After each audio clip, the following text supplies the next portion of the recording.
bom dia. Nós vamos começar a nossa oficina. Nós somos um projeto Dimensões da Experiência, idealizado a partir de uma prática pedagógica ofertada pela professora Priscila, que está ali na mesa, como parte da disciplina de Filosofia Contemporânea, no ano de 2022. A proposta é, dentre outras, alinhar os conceitos de experiência dados pelos filósofos Walter Benjamin e o Rey, buscando, acima de tudo, integrar e problematizar temas sobre o corpo, a vida contemporânea e as mídias. Levando como base essa apresentação inicial do nosso projeto, nós e os integrantes, junto com a professora, formulamos essa oficina especialmente para o colóquio. Então, a proposta da oficina é apresentar, em diferentes contextos culturais e temporais, o conceito do que é crítica. Nesse sentido, nós utilizaremos a filosofia crítica de Kant e de Adorno, que realizam em suas teses um conceito crítico da razão. Dentro desse quadro conceitual, a oficina se disporá de elementos dinâmicos para explicar a compreensão filosófica elencada, tendo como método principal as mediações e performances baseadas em arte contemporânea para criar uma instalação filosófica. Então, a proposta da nossa oficina é que vocês participem ativamente da atividade. A gente não vai aqui palestrar, nós vamos criar o conceito junto com vocês, apresentar os conceitos junto com vocês.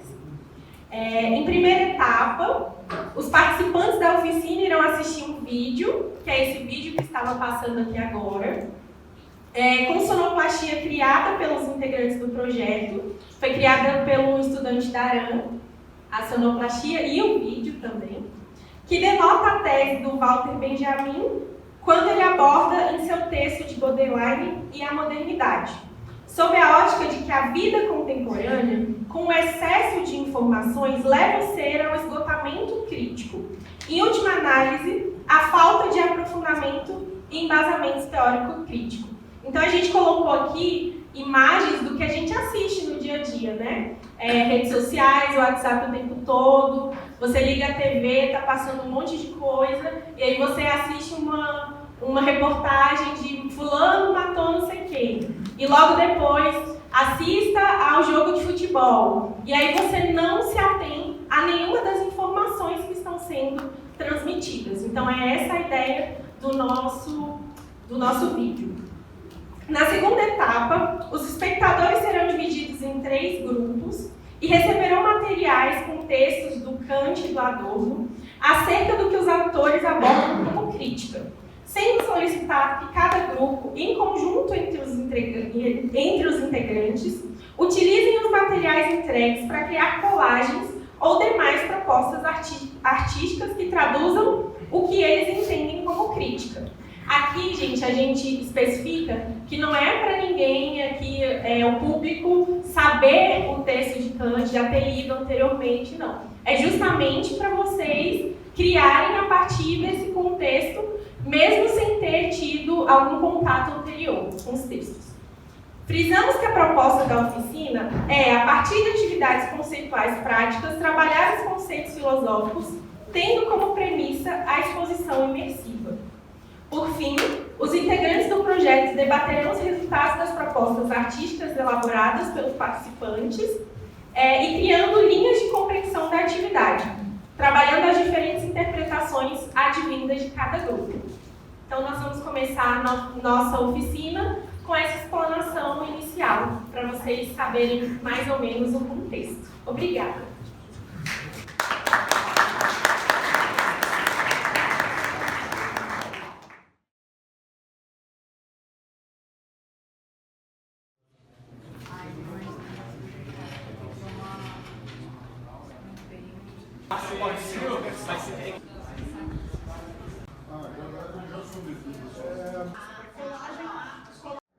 E a gente se focou basicamente em 2 coisas principais, que é a crítica da arte e a crítica política.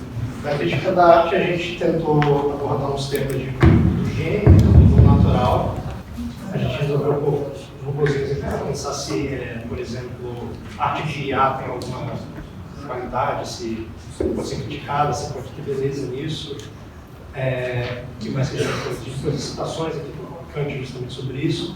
A gente falou da crítica, do ponto em que os críticos já não sabem mais o que eles estão fazendo, o que eles estão falando. E aí é só uma falta de caráter, né? Eles só meio que entram no consenso e ficam ali em um círculo. E a gente falou da crítica política, a gente falou de liberdade de pensar num contexto em que basicamente a gente só reproduz o que nos chega. Então aqui as pessoas andando no celular, o rapaz cercado por essas pessoas. A gente botou aqui o homem de costas meio que rodeado pelas citações, por texto de costas, assim, dane-se. Tem liberdade de pensar para não pensar, né? Sim. Que mais? Como a fake news aqui também, meio essa coisa da liberdade de pensar e só reproduzir nessa liberdade. E de si, a gente também pequenininho aqui, a gente botou da tendência de se dar por satisfeito por conhecimentos parciais, que é justamente isso. De você perder a conexão com a concretude. Né? Você só meio que recebe a mídia, esquece o mundo e vive nesse mundo que é uma representação da realidade, uma narrativa meio que se construiu. É mais ou menos isso que a gente seguiu.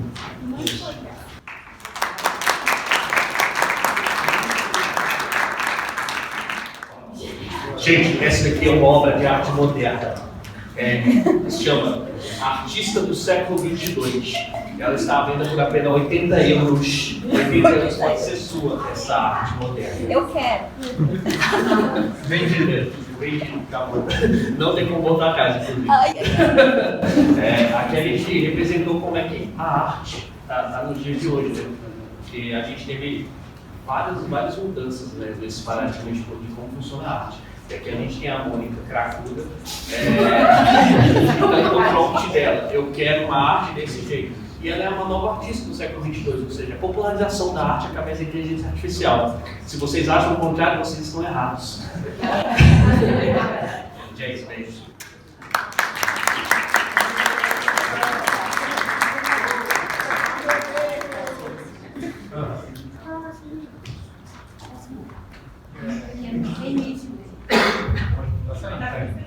Então, gente, essa aqui é a arte que a gente aqui fez, né?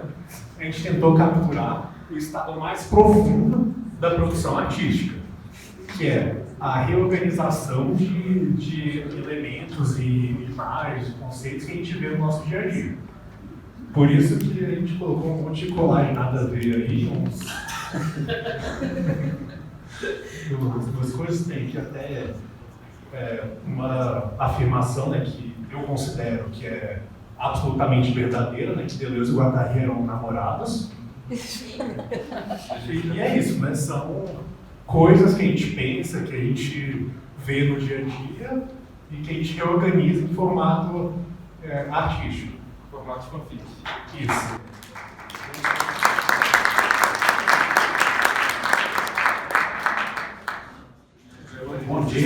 Bom dia, meu nome é Gilson, né? Trabalhei com o Daniel e o Dr. Kleiber lá, que não quis aparecer. O nosso tema era se a crítica da arte pode ser universal. Então, como responder isso? Nós buscamos transformar isso em outras duas questões. Tá? Em primeiro lugar, a gente buscou o que os matemáticos chamam de perfeição. Se você tem uma imagem perfeita, se você tem um visual perfeito, então ela não é criticada, porque ela é bom para a mente, é bom para a cabeça, é bom para o visual. Então existe uma corrente que defende isso. O outro lado é Pollock, né? O Pollock, ele faz da arte dele uma criação, uma invenção, uma coisa que muitas vezes você não entende e agrada. Então qual foi a nossa ideia? Pegar uma pergunta e transformar em duas. A crítica da arte técnica ou a crítica da arte liberal, elas são universais? A ideia era só essa, ou o paradoxo que o pessoal pensava. Obrigado.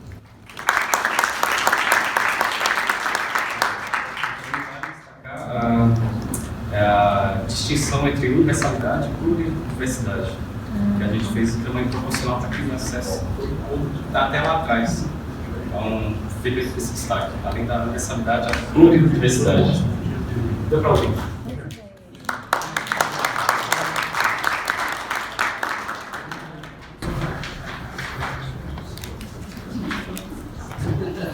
O desenho foi bem rápido, é só o desenho da relação da crítica da arte se ela é universal.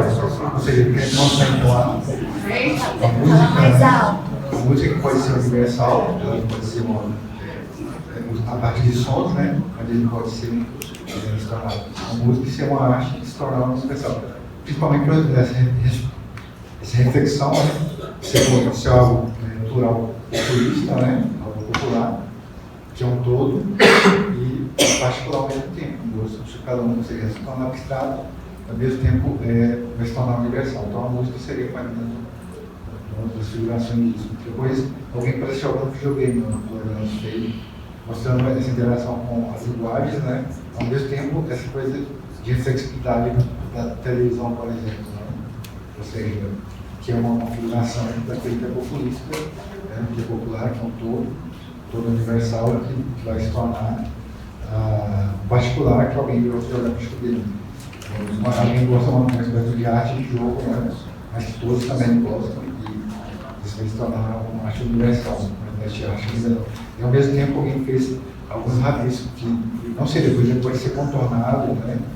Alguma coisa assim. Ou seja, a partir de uma arte pode ser abstrata, mas ela também pode ser moldada, vamos dizer assim.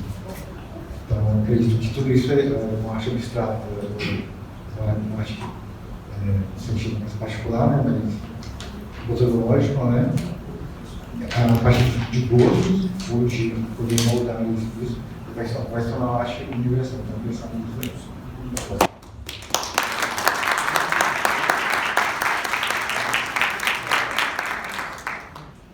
Bom dia a todos, todas.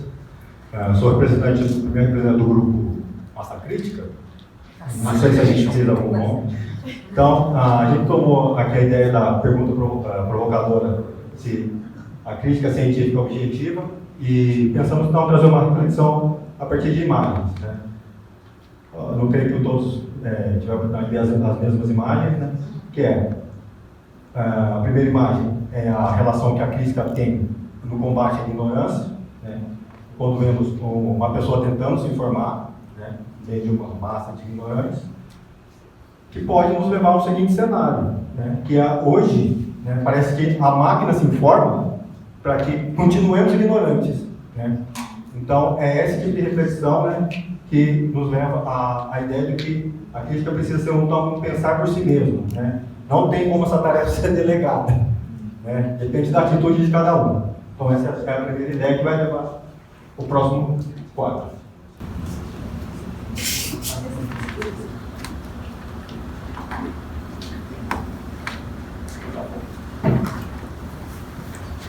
Olá, nós escrevemos aqui como construir uma crítica numa sociedade altamente manipulada. Porque todas as imagens que nós recebemos mostra quanto deu para ouvir, mostra quanto o ser humano ele vive atualmente, né, aceita a situação atual da tecnologia e como ela influencia no nosso dia a dia, tipo, peraí, deixa eu pensar. Aceita as fake news, aceita essa vida de rede social, né, imediatista mesmo. E por isso, como a gente vai construir uma crítica se a gente vive essa sociedade? Como é que nós filósofos, vamos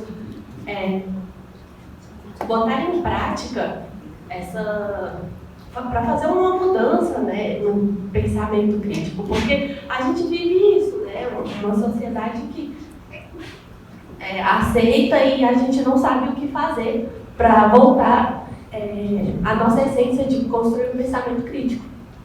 É isso, gente.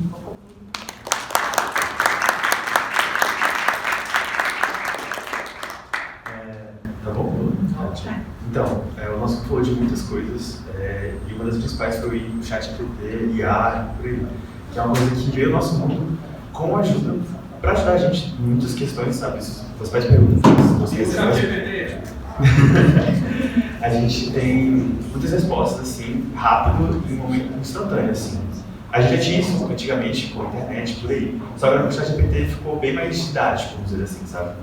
Só que isso não faz a gente pensar por nós mesmos. Então, por exemplo, um exemplo que eu estava dando lá fora, com o meu grupo, é que a gente pede para ele resumir um livro e dar uma opinião sobre aquilo. E no caso, não é a nossa opinião, é a opinião do computador sobre aquilo. A gente não está pensando sobre o texto, a gente não refletiu sobre aquilo. E é isso que a gente veio falar aqui, sabe? Eu só quis complementar isso, né? Que a gente falou, várias coisas, tem muito raciocínio lá. Foi uma roda de conversa muito legal.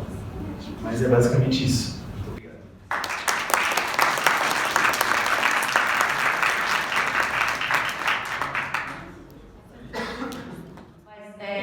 A questão um pouco que eu acho que ele colocou é importante, porque isso aqui é um certo... A gente está pesquisando modos de lidar com o ensino médio, né? Claro que a gente não ia dar tanto material, ia ter uma seleção maior, mas a questão um pouco é depois voltar às perguntas na escola, né? É o que a gente faz, a gente geralmente pega esses materiais que eles produziram, mesmo quando eles fazem a Mônica Cracuda, qualquer coisa meio doida, e a gente tenta recuperar o debate a partir aí da mediação dos filósofos, a partir das mediações filosóficas. Então a gente sempre insiste, né? A gente fica insistindo um pouco nisso que eles, nas respostas que vocês dão pra gente. Claro que vocês são outro público, né? Assim, né? Mas no público da escola a gente está tentando fazer isso. É uma proposta, né? Vamos ver se a gente está desenvolvendo, tá? Então, isso, todas as críticas são interessantes. Obrigada, gente, pela participação.